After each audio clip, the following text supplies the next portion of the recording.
учили. Тук е... Той е безпечен. Гледай там. Там по принцип няма да ви Град има над 160 годишна история. На 11 май 1800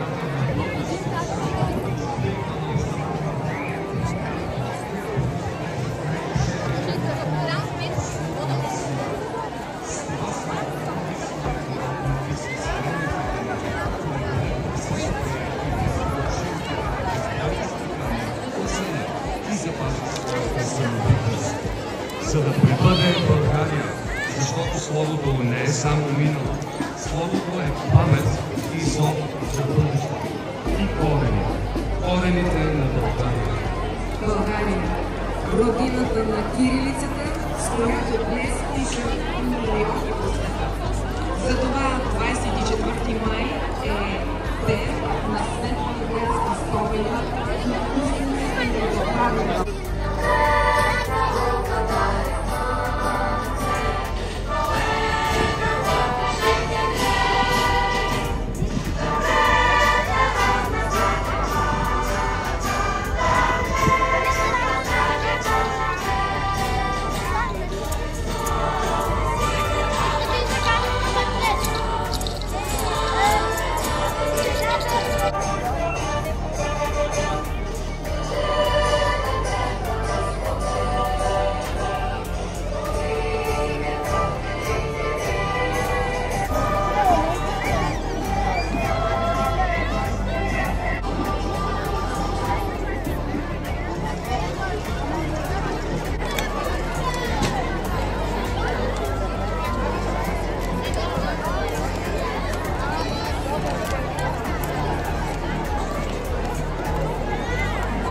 Да. Те пускат да потребне малко, как там,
Оркестър при Националното училище по изкуствата повежда празничното шествие на варненските ученици и студенти, на дейците на образованието, науката и културата. Върви, народе, възродени, една песен, която винаги по нов и изненадващ начин кара всяко българско. Свети Кирил и Методий са неговите ученици, които успешно овладяват знанията в областта на науката и изкуствата и съчетават новаторство и традиции. Колективът на училището, удостоен с 4 награди Варна за колектив на годината в областта на основно училище образование и обслужващи звена, събрал мъдростта и младостта на различни поколения, изпълнява професионалния и човешкия си дълг с достоинство и отговорност. Учи, възпитава, подкрепя своите възпитаници в реализиране на техните стремежи и мечти, успешно провеждайки ги и превеждайки ги пред предизвикателни с 1862 година Централно българско училище в град Варна. Приело името на славянските първоучители, учебното заведение се утвърждава като център на просветата и българщината. Честит празник Основно училище Свети Кирил и Методий! Виждаме и учениците от Основно училище Капитан Петко Войвода. Училището е носител на награда Варна за 2025 година за 27-я национален конкурс Учител на годината 2024 година. Почетен знак Паисий Пиленарски на РУО Варна за принос и заслугите. Като конкурентно способно и предпочитано училище с дългогодишна история и традиции, гимназията се стреми да формира знания и професионални умения у учениците. Честит празник! Минава основно училище за високопрофесионалния труд на учителите, усърдието на учениците и подкрепата на родителите. Директор на училището е госпожа Ирина Георгиева, носител на награда Неофит Рилски. Девизът на училището е знание, творчество, радост. Честит празник! Начално гарантирам щастливо детство на Държавна агенция за закрила на детето. Виждаме и редиците на Трета природно-математическа гимназия Академик Методий Попов. 75 годишна история. Трета природно-математическа гимназия Академик Методий Попов. История, вдъхновение и бъдеще. Потвърдила мястото си върху картата на образованието в град Варна, съчетавайки профилираното обучение по природни науки и икономическо развитие. Гимназията е водеща образователна институция. Под ръководството на своя директор госпожа Асия Кириян, гимназията се обучават 667 ученици. Възпитаниците на гимназията участват в програми на Европейския съюз, обменни проекти и научни конференции, където демонстрират знания, креативност и лидерство. Честит празник! Към трибуната приближават редиците на Основно училище Иван Вазов. Основно училище Иван Вазов. През тези десетилетия училището се утвърждава като водещо образователно средище, което предлага качествено образование и възпитание на своите ученици. Преди 50 години се ражда училище с мисия да създава горди и достойни вазовци с девиз „Мечтаем, вярваме, постигаме“. 50 години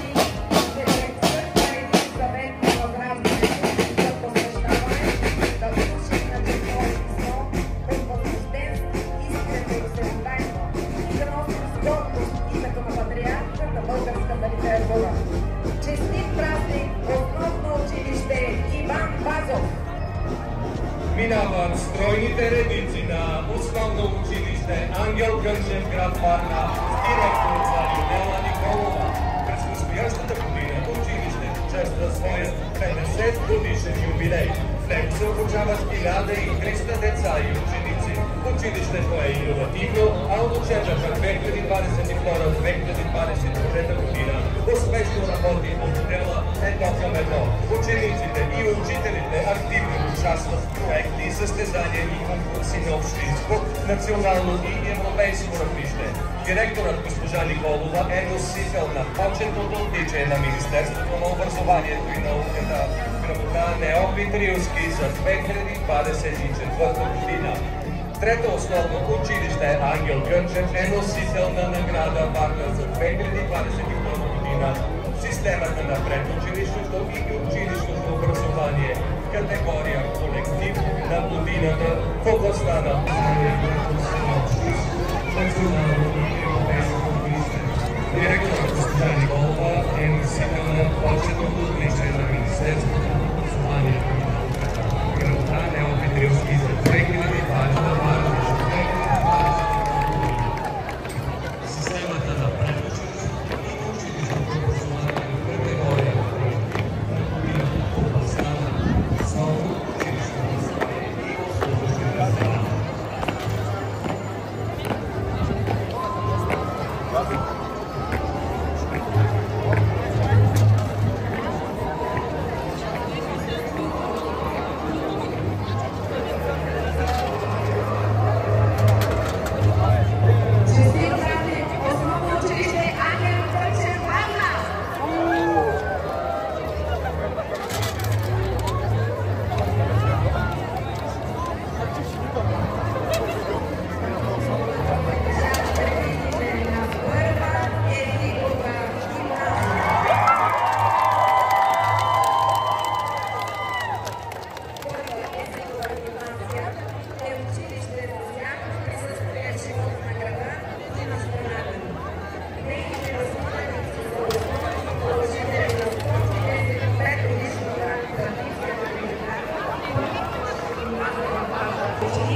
деца, а зеленият план и многобройните екоинициативи превръщат школото в едно от екоучилищата в България.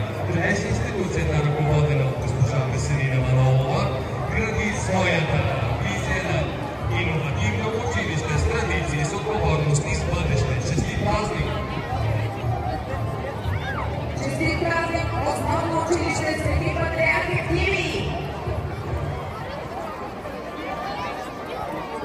Към трибуната приближават възпитаници и възпитаващи специално училище за ученици с нарушено зрение, проведено доктор Иван Шишманов. Вече 90 години отваря врати за децата на Варна и продължава да носи традиционното българско съчетано с новаторство и творчество. През тези майски дни училището празнува своя 90-годишен юбилей. Училище с традиции, учители с призвания, ученици с бъдеще. Колективът е носител на орден, и второстепенни училища награда Варна. Директорът на училището госпожа Елена Митева е удостоена с почетното отличение Обитрилски за цялостна високопрофесионална трудова дейност в системата на образованието. Плотно упорите и целенасочена работа на учители и ученици, множество отличия от национални области и общински състезания, конкурси и инициативи в областта на хуманитарните науки, математиката, природните науки и изобразително изкуство.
Честит празник!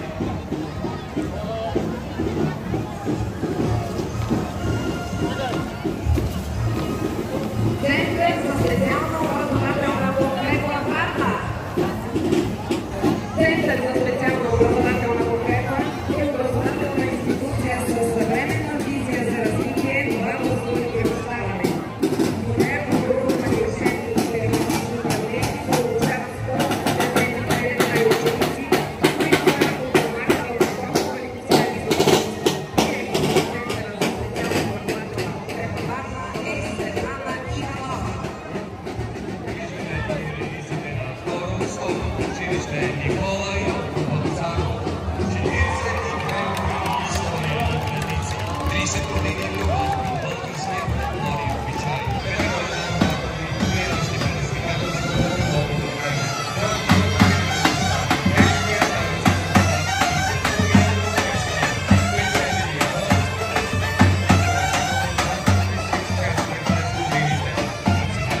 мисията на училището. Достойното минало на училище Васил Бобев е свързано с възрожденските идеи в образованието. Неговото смисъл е училището и съвременното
история, традиции и постижения. Училището носи името на първия български учител град Варна, Константин Радожи.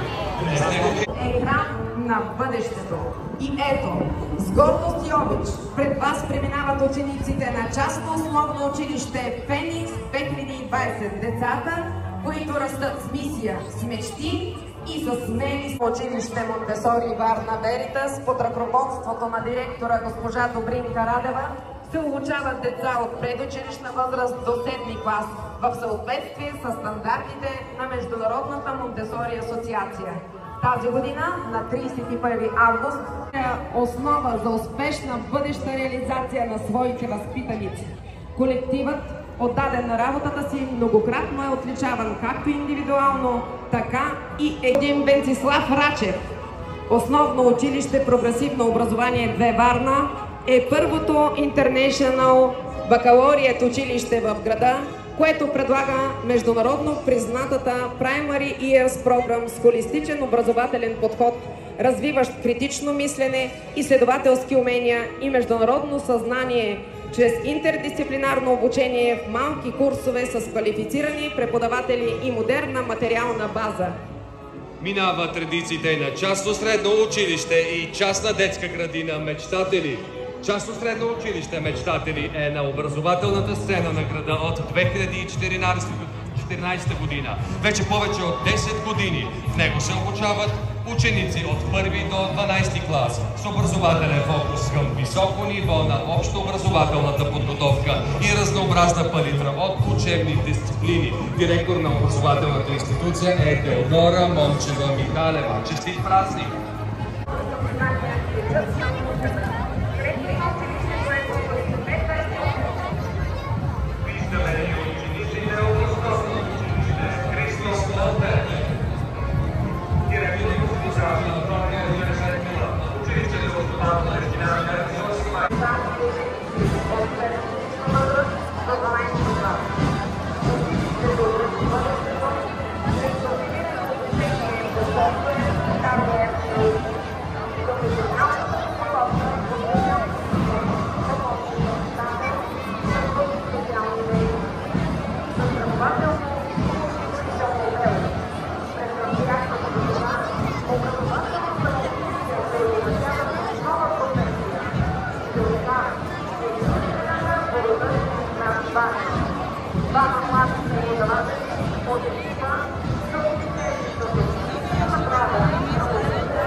Средно училище Неофит Бозвели с директор госпожа Ивелина Петкова.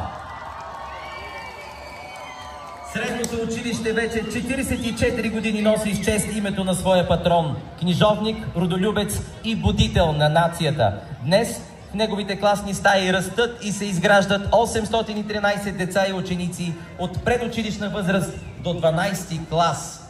Средно училище Неофит Бозвели е член на асоциацията на Кеймбридж. Двама преподаватели от екипа са отличени с общинската награда да мотивират старт в учителската професия през 2024 година. Признание за вдъхновение, устрем и отдаденост. Честит празник! Казваме честит празник на частно основно училище Монтесори Варна Веритас. Частното основно училище под ръководството на директора госпожа Добринка Радева се обучават деца от предучилищна възраст до 7-ми клас в съответствие с стандартите на Международната Монтесори асоциация. Тази година на 31 август училището чества 155 години от рождението на доктор Мария Монтесори. Честит празник! Средно училище Свети Климент Охридски с директор господин Петко Петков, носител на почетна грамота Неофит Рилски, почетен знак Паисий Хилендарски за високо. Средно училище, носи ползваник с директор госпожа Верита.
Сега чакаме да минем малко училище. Мисля, той там, ако искаш да се върнете назад. Ние сме точно срещу историческия музей.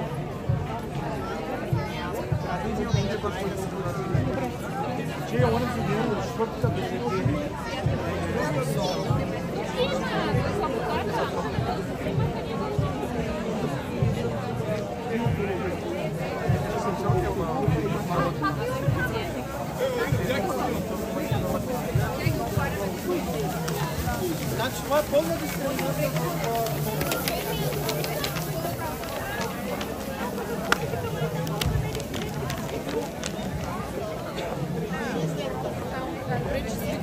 Министерството на образованието и науката Неофит Рилски.